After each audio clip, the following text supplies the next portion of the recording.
Hey everybody, what is going on? Hexlex here. Got another Master Duel video for you. Coming at you with some gameplay for Lunalight. I posted my combo guide for it probably about, I think, 12-ish hours ago, after the time of this video going out. So if you're looking for a full combo breakdown, definitely check out the link below in order to see that. However, this first duel is going to be a going first game against Mitsurugi Ryzeal, which will very clearly demonstrate a turn 1 combo line as well as how to use the disruptions. Main difference is I'm not going to be pausing and going through every step here. I'm mostly going to be talking about the gameplay. But yeah, I've been testing Lunalight a fair bit on ladder, and I was a little bit anxious playing this deck. At first, it felt a little bit complicated, but really, it's one of those decks where once you understand each card's individual role, then playing it becomes a lot easier, both comboing and also just kind of like freestyling. I mean, granted, this is true for, any Yu-Gi-Oh deck, but Lunalight is a lot less intimidating once you play it as opposed to, just watching or reading a combo guide. So now here with this opening hand, we opened the gold Leo, so it's a fairly standard combo line with that. But we also had the polymerization in our opening hand, which did slightly affect how we did our plays, right? Namely, we didn't have to use Black Sheep to add the poly. However, we did still get the Black Sheep in order to set it up in the graveyard and get the graveyard effect. So basically, having the poly in hand has kind of netted us an extra summon, so to speak. Like, we didn't have to use the Lunalight Tiger as soon as we normally would. But yeah, no, I think this deck is quite strong. So, I know a lot of people have been concerned about the Liger Dancer in a best-of-1 format. But, of course, as always, the Lunalight deck does have to, in order to reach its end board, go through its full turn 1 combo line. And in that regard, I don't think that Lunalight is really any more or less resilient than a lot of other meta decks out there, as far as like its ability to push through things like Droll or Nib. Now, as far as the actual number of disruptions on the Lunalight end board, it's actually pretty few relative to other meta decks. Of course, Lunalight doesn't need as many actual disruption effects because the Liger Dancer is already a towers, and we summon 2 of them, which is already honestly impossible for a lot of decks to out unless they're playing specific tech against our Liger Dancers. But one thing to note about the combo line that I'm using in particular is that we get to end on our Evil Swarm rank 4, which can turn multiple of our opponent's monsters into face-down defense mode, the Evil Swarm Nightmare, and I also get to end on SP Little Knight. A lot of the Master Duel combo guides I've seen up to this point have been ending on one or the other, but really it's not that hard to end on both, as you can see here. And we even still have the fusion monster in the graveyard for the Silverhound Spell Trap Negate. Alright, opponent actually didn't concede into my board, maybe they just wanted to see what this deck could do. But they're going to lead with the 7th Tachyon in order to add X Ryzeal. Note that I did not chain Ash Blossom. This is a misplay I still see people making on Ranked Ladder. If your opponent is using the 7th Tachyon, don't use Ash Blossom against it, because then they won't have to put a card back, and you can always just Ash later, right? So make them spend a card on the 7th Tachyon first, but they're going to go X, send Aggregator, try to get rid of my Little Knight. I'm going to chain the Little Knight effect here to banish the X Ryzeal. Of course, since Little Knight would be negated anyway, there's no reason not to. And we get rid of our opponent's Ryzeal body on board, so they can't special sword. They do have Ice Ryzeal they're going to normal summon. I'll flip up Impulse here, because it's the best opportunity to use Impulse against Ryzeal, as against the Ice Ryzeal. And from here, they're going to special summon the sword. Now I can activate my Evil Swarm Nightmares effect, and I'll start turning their monsters face down as they are special summoned. Sword is going to add another copy of Ice, and then they're going to use Ice to send the sword and special summon. But Evil Swarm Nightmare is not once per turn, so I can just turn it face down again, and then they're just going to concede there. So not only did we still have the Ash Blossom in hand, but we had 2 copies of the Liger Dancer, which can destroy all special summoned monsters the opponent controls. That's a soft once per turn, by the way, meaning it's once per copy on the field per turn. meaning that on top of the disruptions that I already used, I still had 2 board wipes, as well as the Ash Blossom. So that's a pretty textbook game of how your Lunalight duels want to go when you're playing this deck. But let's check out a going second. Alright, going second against Bystial control. Bystial FIendsmith control. I think they are playing a FIendsmith package, yeah. And let's see what kind of an opening hand we get here. Alright, I've got Droll and Lockbird plus Fuolo, so a little bit of a decision point to make there. Opponent's going to lead with Lubellion in order to go for Bystial Saronir. Now, looking at my opponent's deck, I figured it's actually pretty reasonable that they're probably not on Branded. I know they have the Branded board, but it's very rare for Branded to be on this few of cards, right? So I figured it was probably Bystial control. And in that regard, I decided to use Droll and Lockbird, because I figured I would get more use out of that, and they wouldn't summon enough to make Fulos really super worth it. Plus, I already have Tenki in hand, so that's already combo by itself. And Silverhound plus Poly means I really just need one more Lunalight card in order to get plays going, even without the Tenki, right? So they're going to use Saronir to set up the Branded Regained in the graveyard, which tells me they probably have the Continuous Trap card. It's been a while since I've played it, but I remember setting that up in other Bystial decks. Don't remember the name of the Branded Continuous Trap card off the top of my head. Not Etude, the one that lets you Synchro Summon, but the one, of course, that pops cards. So they're going to make a Dissipator set and then pass. This also confirmed to me that it was the Continuous Trap card, whose name I'll see in a second when they activate it. But thankfully, they didn't destroy my Tenki here. So we're going to go Tenki for Gold Leo. They're going to use the Dissipator to destroy my Gold Leo, because they're putting a card back from their banished pile into their deck. But it doesn't negate it, so we can still add Lunalight Tiger and then send Silverhound. We're adding Tiger here as an extender, and then we're going to use Silverhound to set up our graveyard even further. However, or summon back to the field, rather. However, they're going to use Ash Blossom against our Silverhound, which means we can't summon. I can still use Perfume to revive the Gold Leo from my graveyard, set up the Tiger in my Pentascale, and then revive the Silverhound. And now they're going to chain the Branded Beast, that's the card, in order to pop the Tiger here. Also, I do want to point out that I misplayed really hard with the Tenki. Definitely keep your Tenki and other continuous spells out of your Pendulum Zone. Thankfully here it's not going to matter too much. Even though they popped the Tiger, it can still just revive with the other effect. And then now I can use the graveyard effect of my Perfume to search out Kaleido Chick. This will let me fuse with the Kaleido Chick, which will do a couple of things here, right? Not only does this let me activate the effect of Kaleido Chick in order to add back the polymerization, but now, with my second Perfume that I add off the Perfume Dancer, I can revive the Kaleido Chick and really start getting my graveyard set up, right? Yeah, because Perfume is not once per turn, neither its effects are. I can even bounce Kaleido Chick to summon to dump again. Now, here I did make a bit of a misplay. I should have battled before going for this fusion summon. It would have let me deal more damage, but I decided to just make a Liger Dancer here. My thought process was, you know, it's just a Liger Dancer and nothing else, but my opponent's on so few cards that this should definitely be enough to basically close out the game by itself here. They're going to try to use Branded Beast to set up the Regained, as mentioned before, but I'm going to use my Silverhound spell Trap Negate on this. I really do not want them to have Branded Regained on their turn.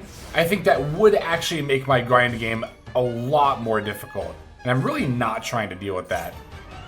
So not only is it the Bystial FIendsmith control deck, but they are actually also on a Millennium package as well here. They're going to go Sengenjin for the Golem, for the Wedju Temple. I'm really not concerned about any of this. I'm going to let them pay down their life points and go into their FIendsmith engine. Because again, Liger Dancer is just unaffected by any card effect at all except for other Lunalight cards. So now that this is stuck on the board, my opponent really has two ways to get rid of it. They can either try to battle over it, or they can activate some sort of effect like Karma Cannon or a Kaiju to tribute it. Karma Cannon, of course, would make me get rid of the monster. Something like Evenly Matched would work, although it really wouldn't because I could just send the Tenki, but those style of effects. I am going to pop my opponent's board here with the Liger Dancer just to make sure they don't get anything established. They can get the regained here during the end phase, that's fine. I'm just going to move straight to battle, not summoning while the regained is up. They're going to try to go for their FIendsmith stuff, but I'm going to use this top deck's call by in order to put a stop to that.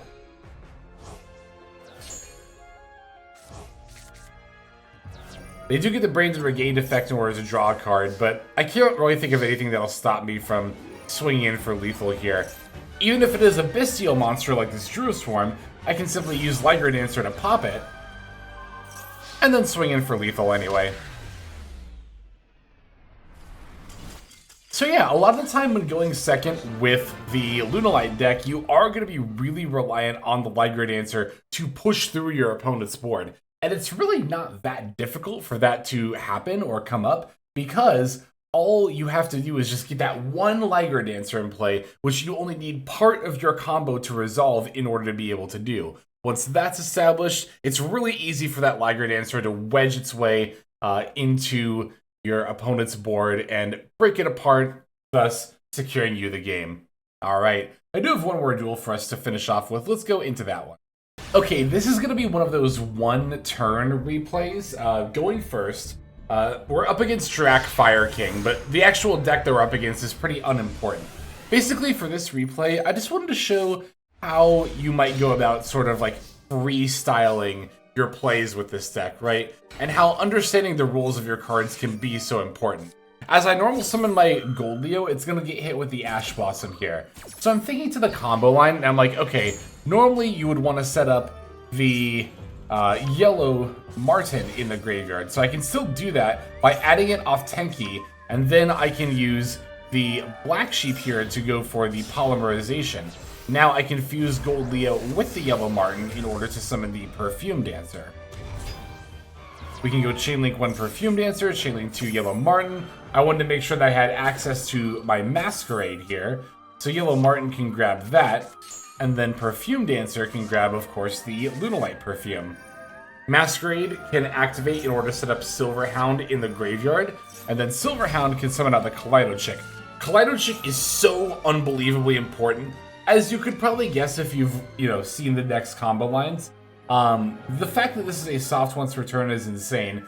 This card alone can set up like 4 or 5 Lunalight cards in your graveyard, and of course is essential to getting those Leo Dancers in the graveyard. So I'm gonna Perfume Dancer to bounce and just send more Lunalight names to my graveyard. Want to make sure I'm loading it up there. As of now, I'm going to pivot into sort of the style of plays I would do if I'd opened Masquerade or Tenki. Going into Cross Sheep, using the Perfume Dancer, reviving the Kaleido Chick, and then using Lunalight Wolf in order to make a Liger in the Cross Sheep zone.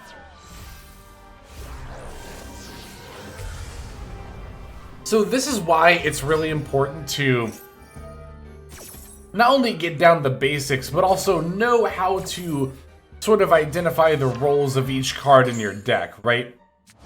I use that combination of knowledge to be able to sort of Frankenstein these plays together. This here was a misplay on my part. I'm going to make the Tiger King, but I forgot that I already activated Tenki, even though it's, face up on my field. I really should have gone for Dugaris to either draw or summon another body if I really needed it.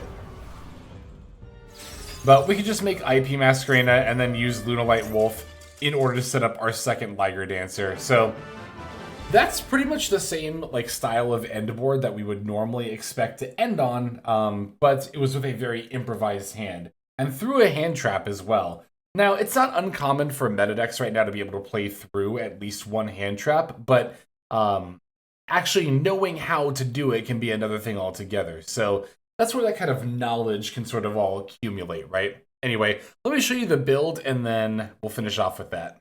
Okay, so here is my deck list for Lunalight. I showed it off in the combo guide as well. Again, that link is going to be in the description below if you want to see the combo guide and those combos played out. But it's honestly, I think, fairly standard. So we're on, as far as the new stuff, 3 Gold Leo and 3 Masquerade, of course, and 2 copies of the Liger Dancer. Other Lunalight URs are 2 copies of Leo Dancer. And then the Tiger King is not a Lunalight card, but is a UR that is relatively unique to this deck. I certainly had to craft it for the first time to play this, so yeah, I think one of the main things I'd probably want to change about the build is probably the hand trap lineup, or just non-engine in general, because I would like to devote some more non-engine space, if at all possible, but I don't know if that is actually possible. There's a lot of duplicates in this deck, like, we're on 2 Black Sheep, 2 Silverhound, 2 Kaleido Chick, but it is actually pretty important to have 2 copies of each of these cards, right? 2 copies of Lunalight Perfume as well. The reason it's important to have 2 copies of each of these is because a lot of these need to be sent from the deck to the graveyard specifically, or added from deck to hand, in order to be able to use as part of the combo line.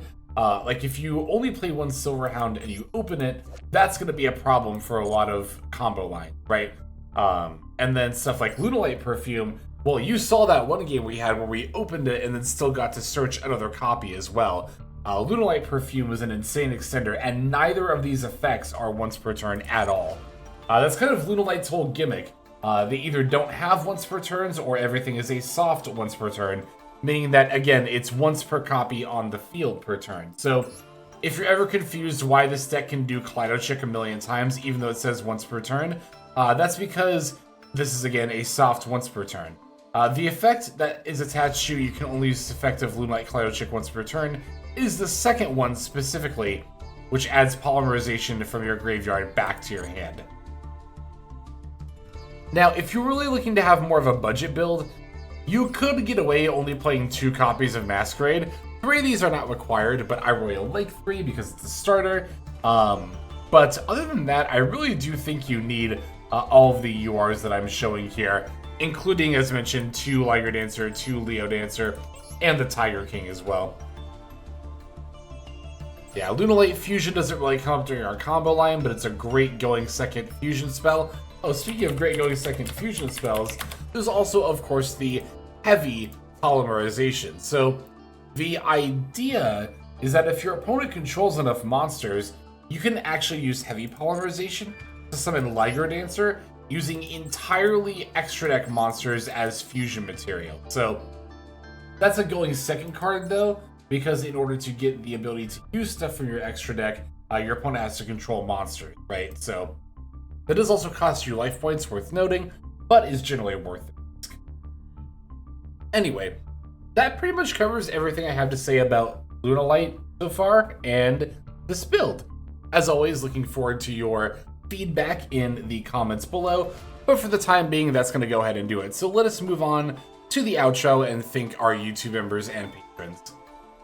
Hey everybody, Hexlex here. Thank you so very much for watching all the way to the very end of the video, which by the way is one of the best ways to support the channel. Speaking of supporting the channel, take a look at the names on screen. These are folks who have been so generous as to either join as a YouTube member or subscribe over on patreon.com/Hexlex to support. There's also perks for doing so. If you would like to see YouTube videos early, as well as some exclusive videos that get uploaded to YouTube, but for one reason or another I decide not to publish, definitely go ahead and hit that join button to see content early, as well as some exclusive content. If you're looking for more exclusive content, over on patreon.com, I upload exclusive videos that are not posted on YouTube just about every single day. Whether you choose to subscribe over on Patreon, join as a YouTube member, or simply continue to watch, your support is greatly appreciated. Thank you so very much. But for now, this is Hexlex. I am signing out, and I hope that you have a fantastic day.